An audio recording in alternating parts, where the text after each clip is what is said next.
தாமிரபரணி தண்ணிய விட்டு தஞ்சாவூர் மண்ணு எடுத்து தாமிரபரணி தண்ணிய விட்டு சேர்த்து சேர்த்து செஞ்சது இந்த பொம்மை.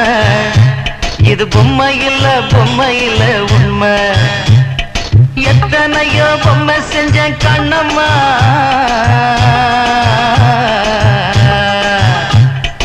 எத்தனையோ பொம்மை செஞ்சேன் கண்ணம்மா.